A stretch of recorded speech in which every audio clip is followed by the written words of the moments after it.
today's video, we're going to be talking about how to sound bluesy when you're soloing over any chord progression. It doesn't matter if it's a blues or not, but this is also going to help you a ton with actually playing over a blues progression. So without further ado, let's get started. Okay, so I'm going to solo over a track here, which is just a standard progression in the key of E major. I've actually talked about this progression in some other videos before. It's not necessarily a blues, but I'm going to show you a couple different approaches where we can just sound normal over it, quote unquote, right? Sounding solid, playing pentatonic, versus sounding bluesy.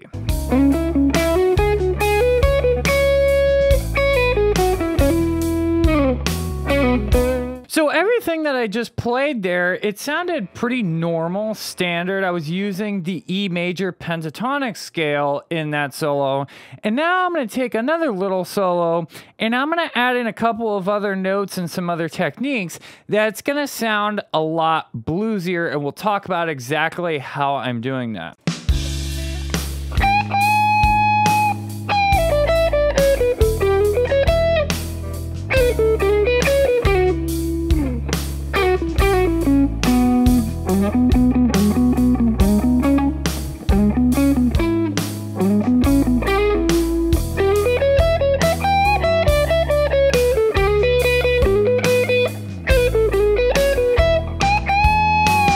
So the first thing that most people would think about when approaching any chord progression that is in a major key is to go ahead and play the major pentatonic associated with that key. And up here on the screen, you can see we have an E major pentatonic scale listed out.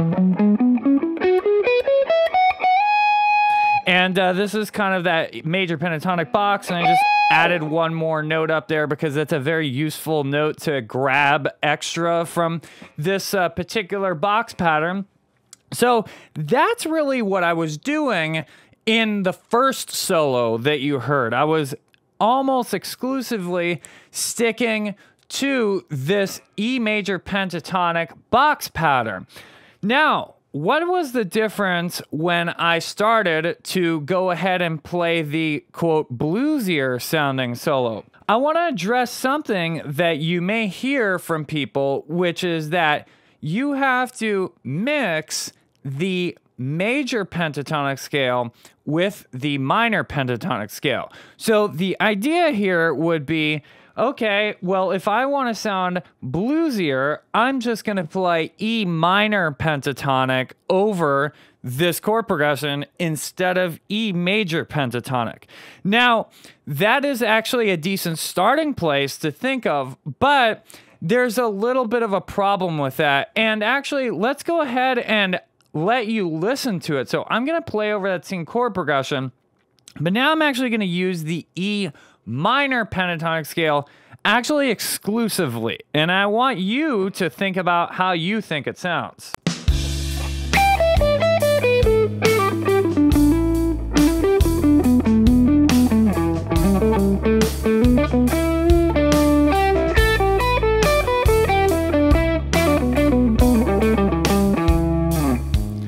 So I'm gonna go ahead and stop there. You notice I'm making a kind of funny face. It kind of sounded okay for a little bit, but then as you go longer and longer, playing the E minor pentatonic scale over this progression, which is in the key of E major, it starts to sound wronger and wronger, in my opinion. Even though I'm trying to, play good rhythms, etc., it just doesn't really work. So we need to find a balance of the major pentatonic scale, E major pentatonic, and the minor pentatonic scale. And I want to show you actually some simpler ways to do that besides just saying, oh, use these two different scale patterns, because as you can clearly tell, it just starts sounding like you're playing wrong notes eventually if you just played the E minor pentatonic scale over the chord progression. So what I want you to start thinking about is, what notes does the E minor pentatonic scale have in it that the E major pentatonic scale does not have in it. So if you're familiar with constructing pentatonic scales and the intervals that are in them, the major pentatonic scale has, this is relating to a regular major scale, by the way, is 1, 2, 3, 5, and 6 in it. And the minor pentatonic scale has 1, flat 3, 4, 5, and flat 7 in it. The main notes that are not found in the E major pentatonic scale that are found in the E minor pentatonic scale are the flat 3 and the flat 7 and the 4, because they both have the root and they both have the fifth in them, right? So what we want to do is actually, knowing that this is a major key that we're playing in, we want to still stick mostly to the major pentatonic scale, because that's still what's going to sound most inside and most resolved over this chord progression.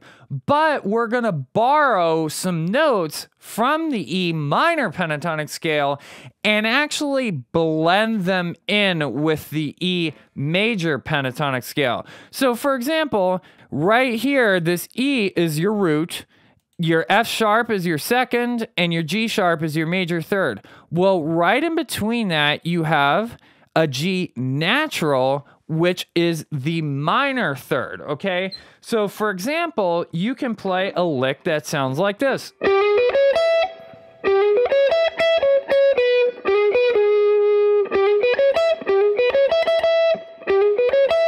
So that is like a really cliche but classic, great sounding blues lick that you can play. So what's going on there? I'm playing from G to G sharp to B to C sharp and then to E. So basically, most of it is actually E major pentatonic scale, but all I did was mix in that G note. You could also play something like this.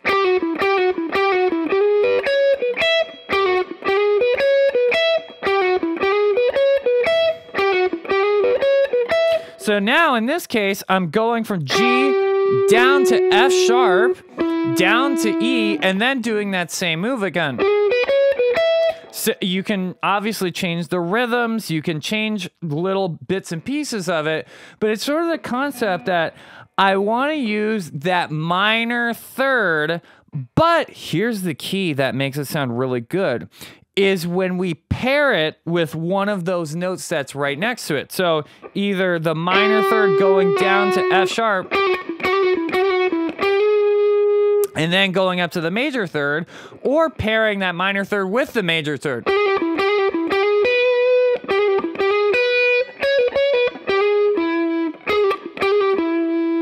And a lot of times it sounds really good if you use a hammer on it and pull off this kind of little trill idea. Also, another idea is to take that minor third there and bend it either all the way up to the major third, or bend it up just a little bit, actually. This kind of, on paper, out of tune bend. That sounds really cool. I've heard this referred to as a neutral third, actually. So if you bend that minor third up, but it doesn't quite get all the way up to the major third, it can sound super cool. Just this extra little spice on that minor third that sounds really, really cool. So right there you have a minor third, and then also all the way up here as well you have a minor third. So I love taking that minor third that's up here on the 15th fret and bending that one up to the major third that's there.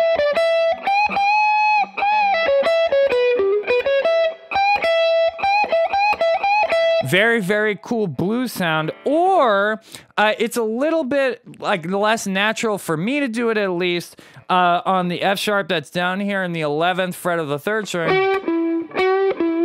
I don't really like bending so much with my first finger. It's kind of annoying. It's much more fun to bend with the third finger. So if you take that F sharp, though, you can bend that.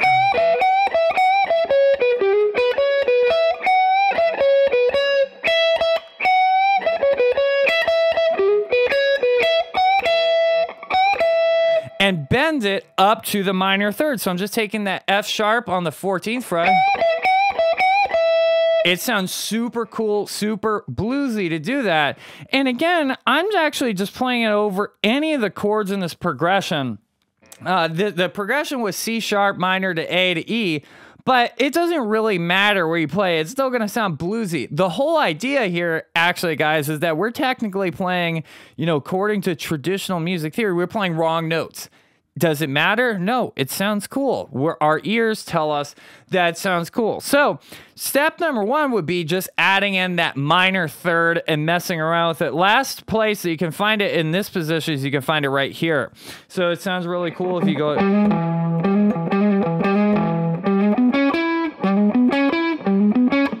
So there, what I'm doing is I'm sliding up from the minor third to the major third, and then playing B, and then C sharp, and then E.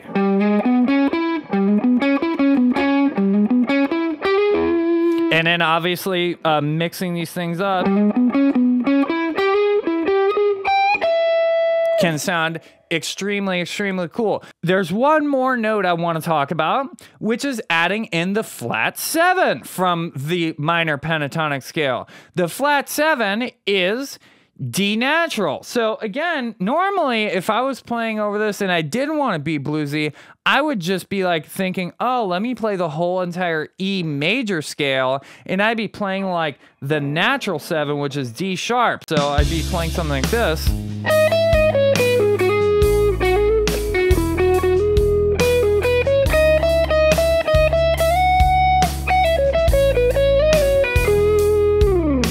So, you know, that doesn't really sound very bluesy, does it? It sounds nice, it can sound great, but it doesn't sound bluesy, and we're trying to sound bluesy right now. We're gonna check out, though, the flat 7. So normally our major 7th, it would not be in the pentatonic scale, but it would be right here, D sharp, or you could also find it here.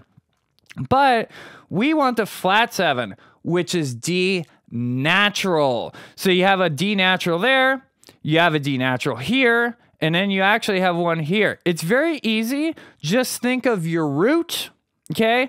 And then think of what is a whole step below the root. So the whole step below the root of E is going to be D. So right there, mixing that in, now we can play different things that sound really even more bluesy, like...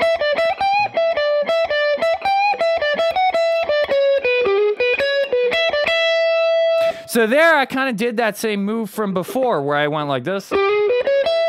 But now, I added that D right afterwards. I went... Ooh, that sounds even more bluesy. Also, that D can be bent up to the root.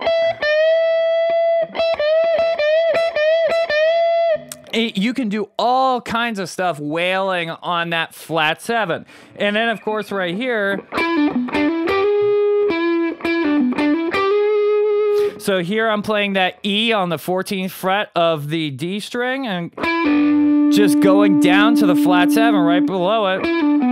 It's just like a little snippet of the minor pentatonic scale.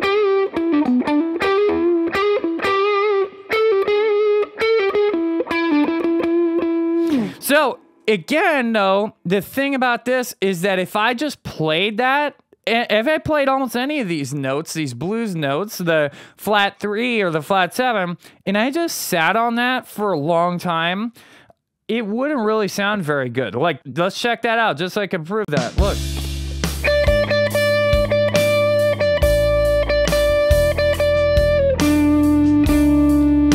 Ugh, that doesn't really sound good, right?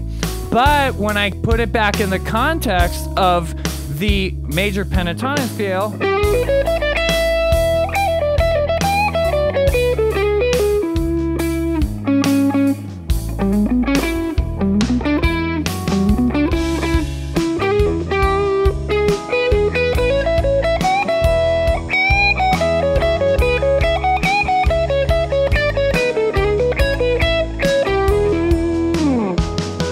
now it sounds a lot better because you're getting those consonant notes mixed in with the dissonant notes. And again, even more important than the notes, guys, is how you play the notes, right? So adding a little bit of massaging to that note, bending them up a little. That sounds cool. I love how that sounds, just bending this up a little bit. And then going to E. So I bend the D up just a hair, almost to the major 7. A lot of these bends, they don't have to be like perfectly in tune. You should be able to bend in tune, but they sound even cooler almost when you do these kind of half bends.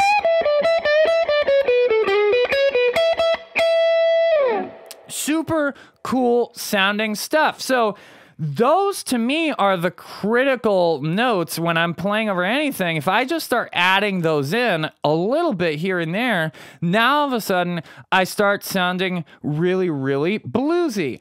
And then for that matter, guys, you also have the 4th, which is right here next to the major 3rd. That is from the minor pentatonic scale. So you can also add that in there. So I played something earlier, I believe, and went. That's always a fantastic lick to play. So you play from E to A, and you actually kind of hit this A and the C sharp there on the 14th fret of the 3rd and 2nd strings right there. You go like this.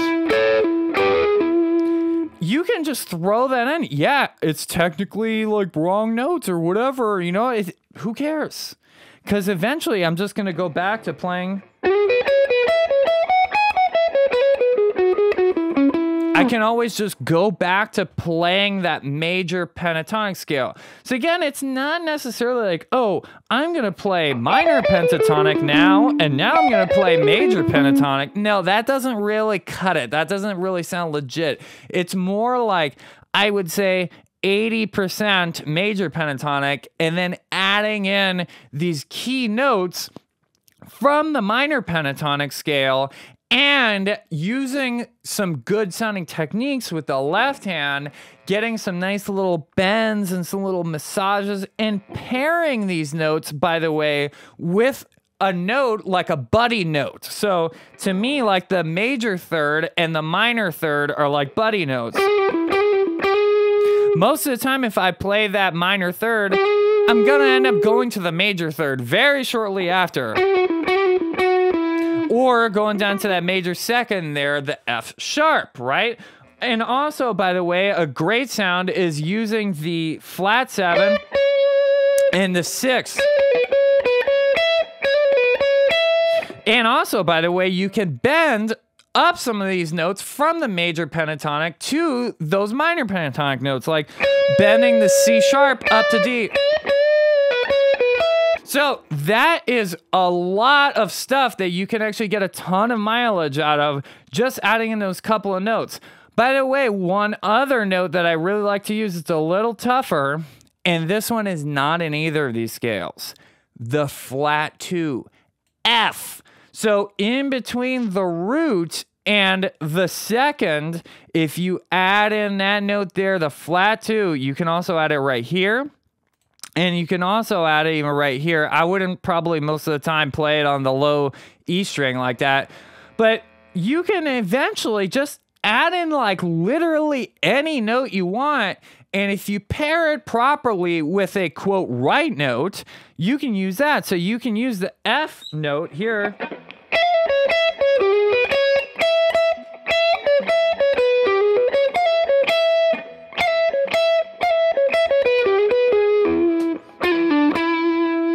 That can sound really cool. Let's hear that in context.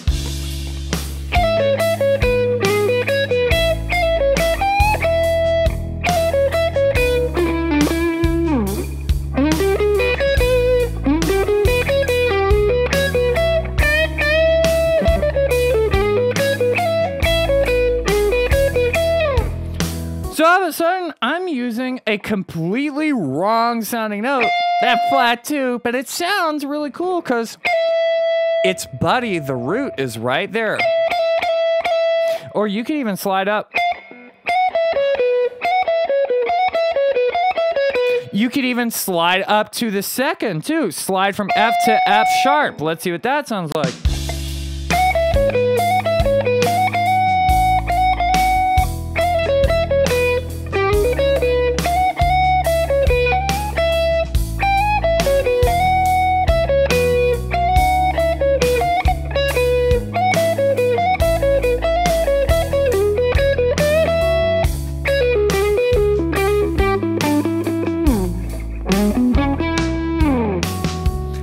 So that it goes to show that really, to me, what is gonna make you sound bluesy is being able to stick mostly to that pentatonic scale, but you've got to add in those, quote, wrong notes along with the major pentatonic scale so that you can actually get that clash happening a little bit.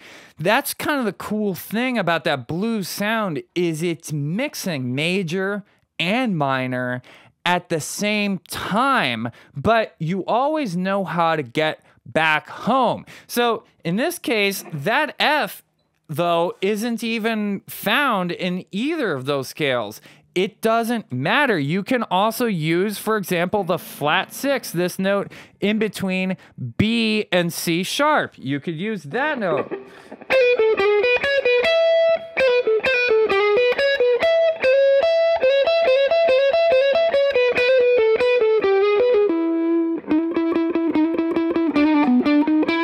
You can also use the major 7th. Look, I just used that. I used the major 7th and the flat 7th. So here's D and D sharp.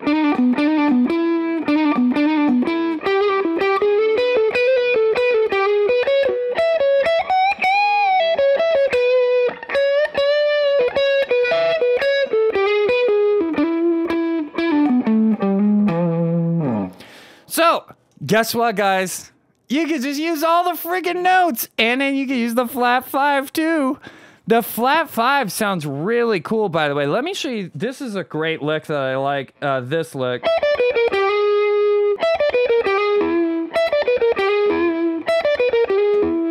This is a great lick. I love this one, and I'll show it to you in a second.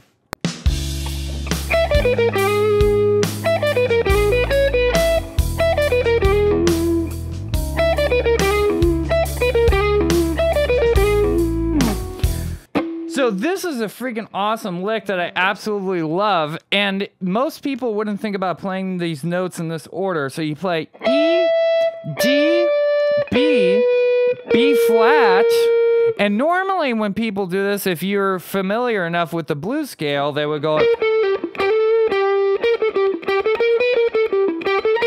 The blues scale is the minor pentatonic scale, but adding in that flat 5, they would just go like this.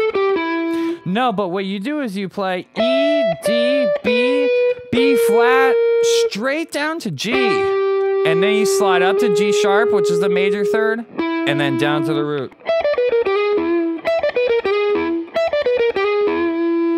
So if you want to learn how to master the guitar fretboard so that you can learn how to do this stuff in any key that you want all over the entire fretboard and be able to find all of these different notes that we're talking about and understand what intervals are going on, then make sure you head on over to jamsville.com right now and get the Jamsville GPS Fretboard Fundamentals course. Also, make sure you head on over to the Jamsville merch store and pick up a Jamsville t-shirt or hat or mug. We got tons and tons of awesome Jamsville swag that you can wear around and represent the Jamsville community. Also, make sure you take a listen to my music on Spotify. You're listening to one of my songs right now. It's called My Divine. The link is in the description for that below. Also, make sure you hit that like button. It really, really helps get the video out to as many people as possible. Make sure you subscribe to the channel and hit the notification bell so you don't miss any videos. And until next time, listen, learn, and jam.